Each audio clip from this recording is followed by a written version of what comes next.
Halo, jest tam kto? Cześć, witajcie. Kolejna podróż, tym razem Korea Południowa.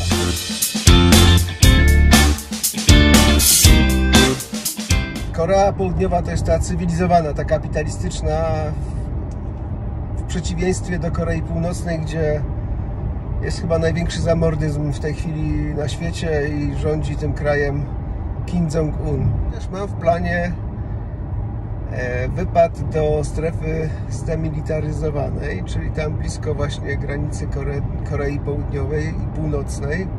Hotel mam w samym Seulu i stamtąd będę codziennie gdzieś robił wypad. Na pewno jednym z miast będzie Busan lub Busan. Słyszałem już tak i tak się wymawia. Nie wiem, która w końcu jest forma poprawna, być może obydwie. Lot będzie trwał 12 godzin, jest to bezpośredni lot, bez przesiadek. Czyli o 6 rano w poniedziałek czasu koreańskiego będę na miejscu w Seulu. Jestem na lotnisku, co widać, słychać. Wylot mam za 2,5 godziny, więc trochę jeszcze czasu, boarding za jakieś 1,5. No i 12 godzin lotu. Do zobaczenia w Seulu. Za godzinę startujemy, a tu taka pogoda. Właśnie jadę taksówką z lotniska do miasta. Dzięki wszystkim za życzenia przed wylotem. Zgodnie z waszymi życzeniami wszystko przebiegło bez problemów, spokojnie.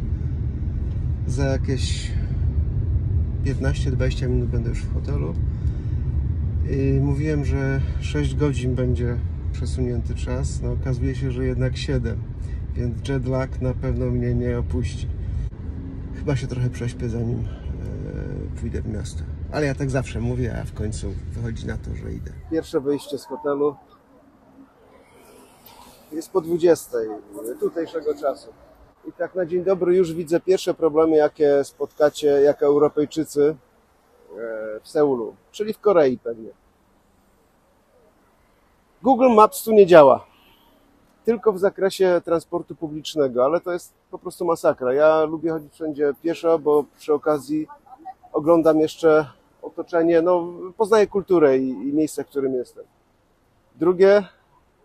Drugi problem, czy to nie jest problem, trzeba mieć przy sobie kartę płatniczą plastikową. Zegarkiem ani telefonem nie da się płacić chyba nigdzie, przynajmniej ja jeszcze nie udało mi się jeszcze. Dlatego karta plastikowa. Mam nadzieję, że tylko takie problemy tutaj spotkamy. Tymczasem próbuję dostać się na jakiś street food i nakręcić wam filmy z tego, co jedzą Koreańczycy na ulicy. Tak chodzę sobie po tym wieczornym Seulu i mam wrażenie, że to jest jedna wielka jadłodajnia. Jak widzicie w tle, idę ulicą i co drugi lokal, a nawet częściej, to jest jakieś sklep z jedzeniem. Małe restauracje i bary. Podejrzewam, że jest podobnie jak w Tajlandii, gdzie ludzie nie gotują w domu, tylko chodzą jeść do knajpek, do restauracji, do barów, ze względu na to, że koszt takiego jedzenia jest stosunkowo niski w porównaniu do ich zarobków. No, u nas by się to nie sprawdziło.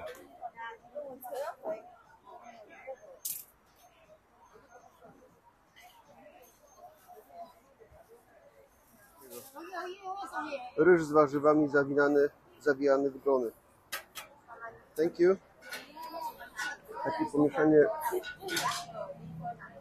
rollsów, które jadłem w Wietnamie, i sushi japońskiego. Ale nie smakuje ani tak, ani tak. Takie pomieszanie. Słabo doprawione.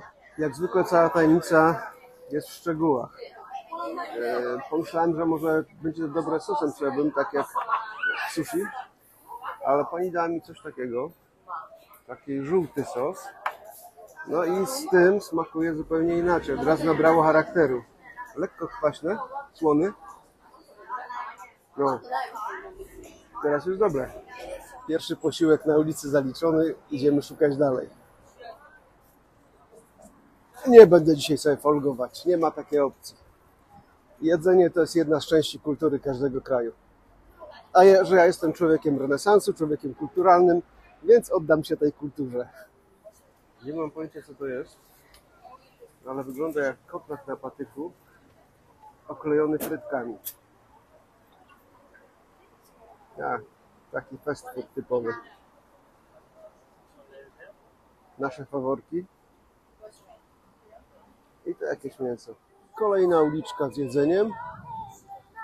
W tle typowo koreańska muzyka.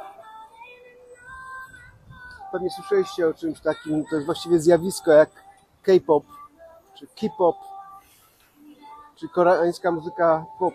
Dla każdego coś dobrego. Tutaj dania z wołowiny. No to wygląda jak wołowina z Kobe, najdroższa wołowina świata, która króluje głównie w Japonii. No ponoć jest bardzo, bardzo droga.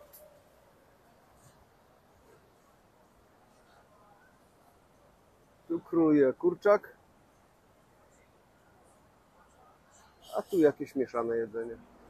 Po kolacji zjadłem udon. Był dobry, ale jak to mówią młodzi, dupy nie urywa.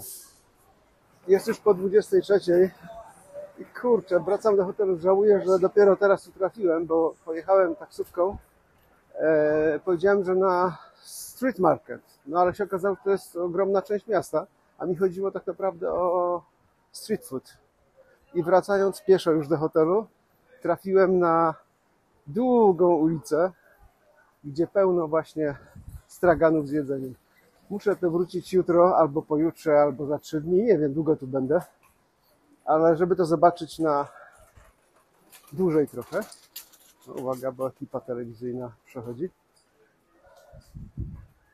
I spróbować tych rzeczy. Street food ma to do siebie, że zawsze jest świeży, nie jest nigdzie magazynowany. No widzisz, co ci smażą po prostu.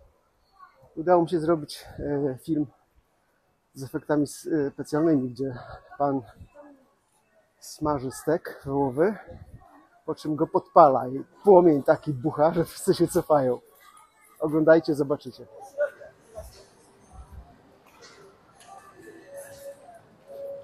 Jajo chyba w jakimś cieście. Pierożki. Tu chyba podają homarę.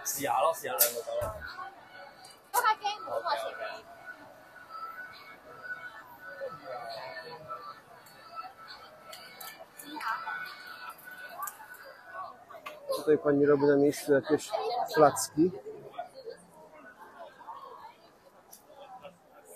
To wygląda jak ciasto naleśnikowe, które się moczy w różnych bulionach.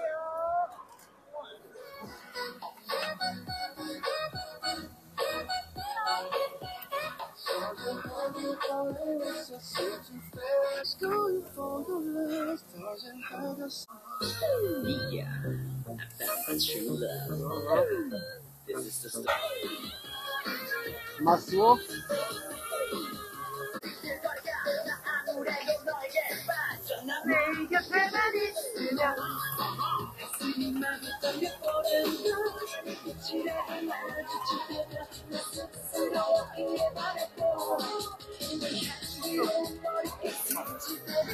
I gotowe.